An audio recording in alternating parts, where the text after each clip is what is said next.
So I'm just going to straight away speak about experimentation.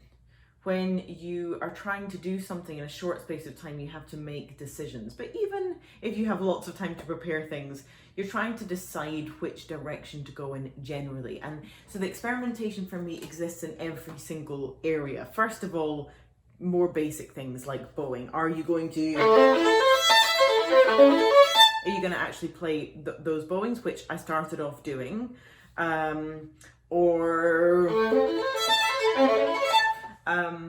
What fingerings are you doing? Like, definitely, if I could turn back time, I would be 1,000 times more creative with fingering. I always tried to do what I'd seen somebody else do or what I was being told to do, and it was not often the best thing for my hand position and so on. So experiment with those things. But then, like, you can stand and be, this is me speaking, okay? This is not necessarily the case with a lot of the other violinists who seem to have a less fluid and changeable core. But for me, I could stand or be a million different ways. So I could, like, I was thinking, would I try this out in a very sort of unrhythmic, very ghosty way, like, and then like really fierce? Was I thinking, actually, I was thinking, actually, am I going to be, is the rhythm really important if we had sextuplets?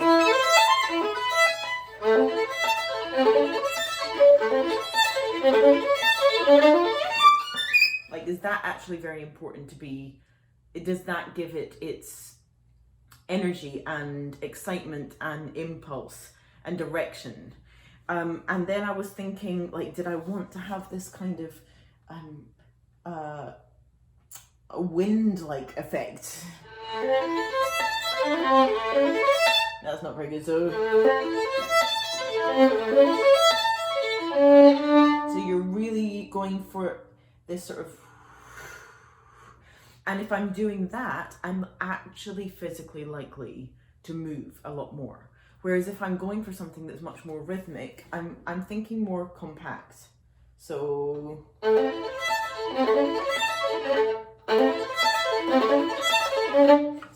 I'm everything in my body is kind of, it has that uprightness and strictness that a pulse insists upon. And then there are, for me also, I never seem to play the same chord twice. My body feels very different all the time. And I'm saying that to you all because I know so many people that have that experience. Something feels some way one day and feels so different the other day. And I think the tendency and the thing that I have experienced again and again and again is when it feels good, and then the next day it feels less good, you want to get back to feeling how you felt. That's often a mistake because you cannot control every part of how your body speaks to itself and how it flows and communicates. And so if you feel balanced differently one day, then to lean into that. So what is your body telling you? Like right now I'm a little bit, I've had a period of time of not playing so much, working on the virtual sessions, and then suddenly had to play quite a bit the last 24 hours. So I'm kind of feeling it here. So how can I feel out what my body?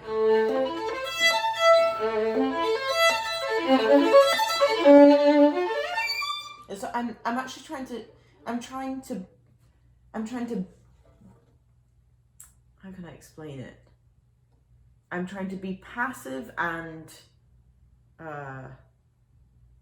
as perceptive as possible to the possibilities of the phrase, the possibilities of the shape, and the possibilities of how physically I can manifest whatever direction I choose to go in. I can't emphasize enough how much my own musicianship was able to develop and solidify and improve when I began thinking, it's only me playing this, Nobody else is playing this at this moment in time, so I'm just going to try to do it my way. Yeah, do it your way. Hello everyone, Nancy here. I would love to share a few thoughts that I find helpful when playing the first variation on the theme in Paganini's 24th Caprice. From the get-go, you'll notice that this variation has the most similar rhythmic scheme to that of the theme. To lend a sense of lightness and capriciousness, I find that flying staccato works best. For this bowing technique, there are 4 main participants involved in the execution.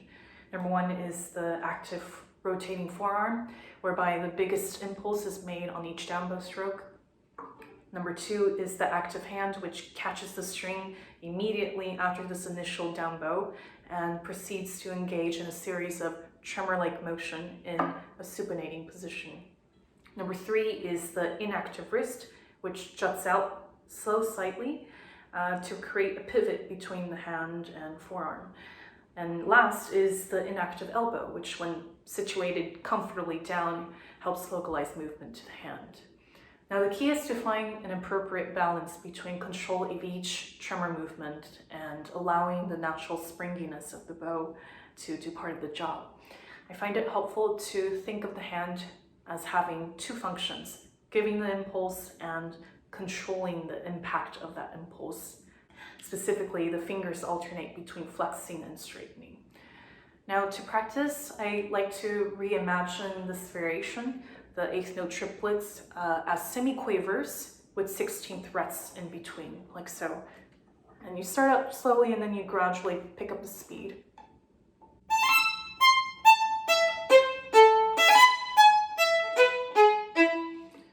And this gives you a better sense of the catch and release action, which is very important in staccato and flying staccato, and harness control of the bow before and after each stroke.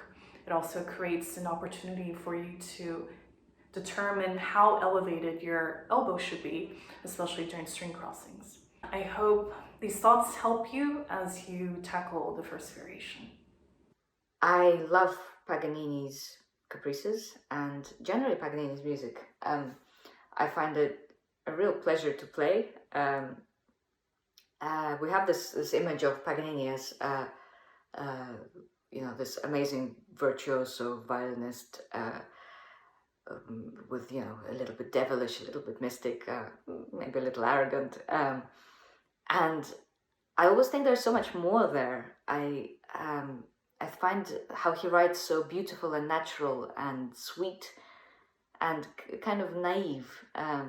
There's something very childlike. There's a childlike playfulness about his music, and it always reminds me of opera, of little dramas, little dialogues of love, of arguments, of interrupting each other, or little jokes. There is so much charm and humor, and all of that on top of basically showing off every possible way of playing the violin. So it's very satisfying, and it always feels like freedom is welcome. Actually, not only welcome, but encouraged, and kind of what makes this music come to life. As a player, as a violinist, what more could you possibly ask for? This is why I love it. The third variation in octaves has a couple of complex issues. One of them is that you have to be able to voice them correctly. So the lower voice needs to dominate a little bit more than the upper voice. The other thing is that you can tell by my bowing, I do a reverse bowing. I started up bow and go to the second bar in the phrasing. So it's be, da, da, da, dee. Yeah, so I like to go to the second bar in the phrasing. The next thing is that it should have a very deep kind of thickness to the sound, because you're then on the G string, and as one of my former friends, colleagues, and actually a teacher, Franco Gulli once said, you should always play that variation con I grande panza, which means to play with a big stomach. So that's the way you really have to look at this and interpret it. Some of the difficult parts technically of this variation is to make sure that your thumb is at least somewhat neutral, that you're not trying to constantly shift position by position, but rather try to keep your thumb a little bit more neutral so that you can kind of shift between positions and not from position to position. So freeing up your thumb, keeping it very loose, and trying to minimize the amount of shifting is a very, very good way to approach this. Of course, the way to practice this, you should practice individually, right? You practice just the lower one, and then just the higher one, and then you play them together. So those are a few tips about the third variation of the 24th Caprice. So I'll be talking about the fourth variation in this Caprice. For me, this fourth variation is much like a lot of Paganini's music. It's very devilish and very mystical in character, almost ghostly. But there's also this very human element to it when there's the descending chromatic scales and then the rising up octaves. It sounds like and feels like a struggle. And at the very end of this variation, it jumps up 2 octaves, which is very clearly written in his manuscript, and it launches into the next variation. And yeah, and when you're playing Paganini, I feel like it's very important to remember who he was and think about that. And I don't think that you should hold back and try and just play all the notes correctly. I just think don't lock your creative side when you play his music. This risk-taking element is so important in his pieces. Some of the difficulties in this Caprice are the chromatics. They change pattern at times, and therefore the fingering combination changes. It's not the same fingering all the time. And to get used to that, I like to practice it with slow bow separately and just get my hands used to the pattern. It makes it much easier if your hands just do the work for you, and you can then explore the colors and the different characters in this variation. Hi, it's Timothy, and in Variation 5, we're focusing on rapid shifts between the lower register to the higher register and back with octaves, so it's a lot of things at once. So in order to nail it, we need to practice slowly, but we need to focus on a few things when we're practicing slowly as well. So first of all is that we have to think ahead. And to think ahead is good because we need to calculate where our shifts are so that we don't overshoot or undershoot. These are big leaps, so we need to practice slowly and anticipate our frame of our fingers. So anticipate the frame and practice it in double stops as well.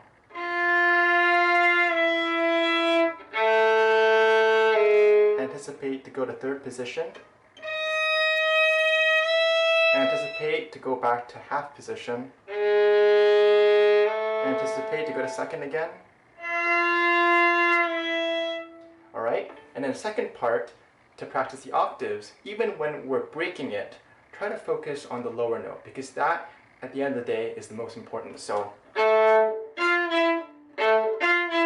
if we do, that's great also if you can do it, but we need that security of hearing the bottom note so that our pinky and our left hand, the top note, can just glide on the intonation of the bottom note. I hope that helps.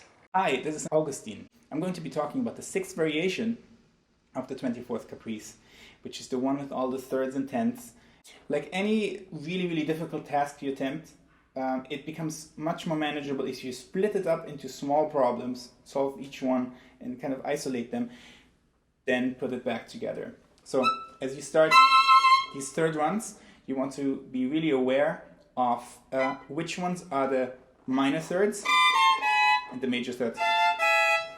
Minor, major, minor. And make sure that the difference is big enough. You really want to make sure that your minor thirds are narrow enough, which actually means going further apart with the fingers. Major thirds should be wide enough, which means actually going closer together with the fingers. When you go very fast, you might actually want to exaggerate that difference even slightly more. It helps them to pop out a little bit more. Be aware of the tendencies of your fingers. When you have something very awkward, like this interval, it's quite a big stretch between the fourth and the third finger. Sometimes when I put it all together, I actually like to add in a tiny bit of portato just to make the notes. Sometimes the portato can help hide that slightly. The second half of the variation is where you have two very difficult runs of tenths. Once again, just like in the thirds, you want to be clear which are minor tenths and major tenths. So you have 4 minor tenths, and then major tenths, and then minor tenths again. And eventually you can get your hand used to going up and this widening for the major tenths and becoming narrow again for the minor tenths. It can become, can start feeling like a natural process. But it never feels super comfortable. It's always like a little risky. It's like, here we go. But the next one, unfortunately, is actually even harder, I think. What's really hard about it is, it's similar to the previous one. What's hard about it is that you have this major tenth here, which I find one of the harder ones to get in tune. When you start, you'll be in third position, and you're going to stretch down rather than being in a lower position and stretching up. You want to be in third position already so that this process of sliding up will be easier. Make sure you make the most out of the end of the variation. Yay, you're done with one of the hardest variations of the 24th Caprice. Hello everyone, Ilya Gringolts here. I'm going to talk a bit about variation number 7. The important thing with Paganini's Caprices is to have the right materials, the right editions. In this case, we have a beautiful manuscript facsimile that is available for download on IMSLP, so anyone can have it. It's really gorgeous, and you can see so many things that you cannot see in any available edition. For example, we can see how the variations sort of closely follow each other. So there's this continuity that you don't have in urtext, where everything is very cleanly subdivided. So every variation starts from the beginning of a line, which is absolutely not the case in the manuscript. So you have a much more continuous construction here. Now this variation that I'm going to talk about, number 7, like every variation in this Caprice, it has a sort of a rhythmical, agogical quirk. And Paganini does what he does so well and so regularly. He puts an accent on the wrong beat. So instead of going, he goes, and so on. So this is what we have to bring out as performers, is this little quirk, the wrong accent. And of course the character of this variation is very different from variations surrounding it. It's sort of light and humorous, sort of like a bit of a comic relief in this sea of passion, right? So I think we'll do well to bring that out as well. Enjoy. I'm violinist Philippe Quint. I was designated to talk about variation number 8, which is chords. And this is a very challenging variation. Traditionally, everyone performs it either all the way down bow or down up. However, Paganini himself marks a slur for the first 2 bars, meaning that that's how he wanted the whole variation to be. So playing 8 chords on 1 bow is rather ambitious, but I had to go with a slightly simplified version, which is grouping 2 notes all the way through.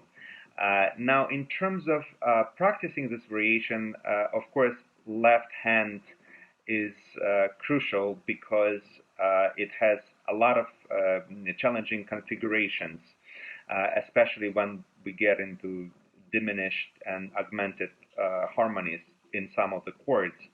So I think separating these chords into bottom 2 voices and upper 2 voices is probably the most helpful way to quickly clean the intonation.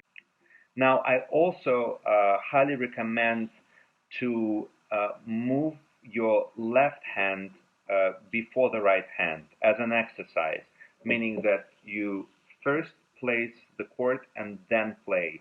I think that will also speed up the process of getting this variation together. I hope this helps, and I hope everyone stays safe and healthy. Hi friends, this is Pekka. I'm here to say just a few quick words about variation number 9 in Paganini's Caprice number 24. Left hand pitch is weird. It's a sideways motion requiring a lot of pressure from the finger to press down on the string and the fingerboard, so that when it moves sideways it is able to pluck the string. You need support. In this case, the fourth finger needs support from the second finger to be able to pluck. The second finger needs support from here, from the side of my first finger resting against the neck of the violin, for it to be able to turn like that and pluck. So here's the beginning in slow motion.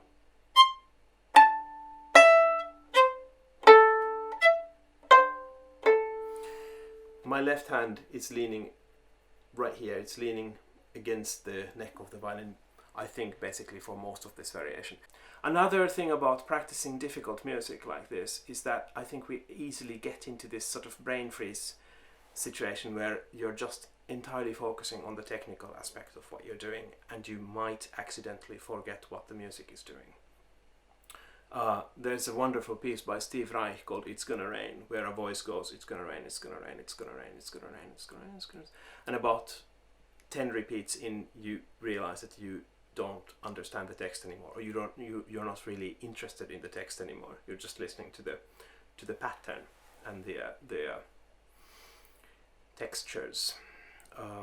So in order to avoid that, remember to zoom out of your technical adventures and explorations every now and then. Play something that's heavenly, or some traditional music or something, just something that will get you back into expressing with your instrument rather than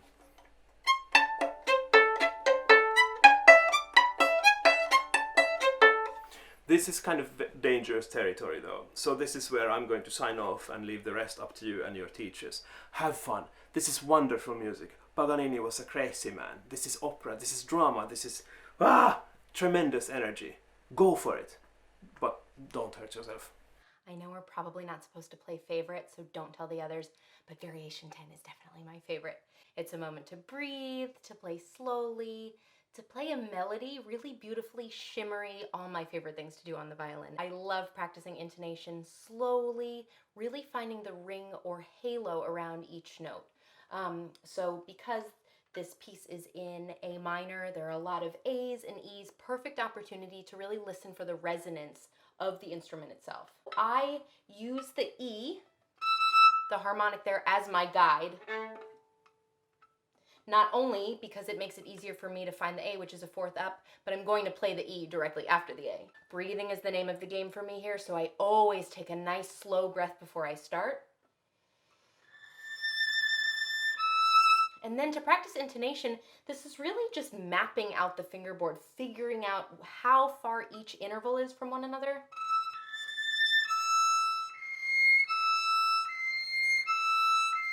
How it feels to reach a sixth.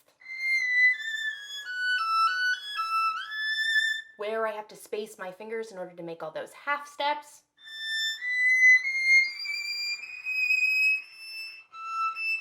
Where notes are across the strings in relation to each other. I like to take more bows than what is written, but first practice it, making sure you can fit all of them in one bow, and then with that sound in mind, you can free it up if you need to, at least I think. I really like a floaty, ethereal sound here, so I find that a bit more bow and a bit faster bow speed helps me achieve that. And then lastly, fingerings. I think some would go for the approach of having this variation be quite clean, but I find it very operatic, very melodic, so I like to have a little fun with it.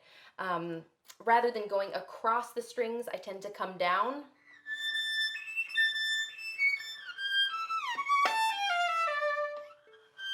It also gives me a chance to breathe in between each phrase, and then at the end, I think it should be expressive. So I like to slide. Maybe you prefer a slightly cleaner approach, but experiment, try a few things, see what works. Get familiar with the bow, how much bow you want to use, and then the world is your oyster. This is such a fun, expressive variation, so really make it operatic. I am Tessa Lark, and my way into Paganini Caprices is to focus on the major wealth of characters that are inherent in the Caprices, and also focus on the improvisatory nature that is in all of Paganini's music. Paganini improvised, he never repeated himself, and that indicates to me that we can be taking liberties when we perform Paganini's Caprices and look a little bit off the page. I implemented 3 different types of improv. The first and most common way of thinking about improvising is simply playing different notes. Paganini improvised just like a jazz player. He never changed the structure or harmonic form of his music. He would improvise on the form. So that's what I did. The second thing I did was to simply exaggerate the features of this variation. So instead of, I exaggerated this leap and went up an octave, and instead of an arpeggio down, I expanded the descent another octave. The third type of improv is to utilize the techniques at your disposal. So that would be things like dynamics, like tempo, rubato, vibrato, even different fingerings and bowings than are what are on the page. I think that's all valid stuff. So there are some untraditional fingerings that I was using, like this one, shift up to the harmonic. I think those are really fun. Maybe sometimes you crescendo up an arpeggio, maybe sometimes you decrescendo. And if you practice different ways of interpreting these variations in advance and then improvise which one you pick on the stage, you'll still get that feeling of improvisation. Hope that helps. That's my way into the Caprices, and just a little reminder, as you're working hard, don't forget to find the fun and the incredible characters.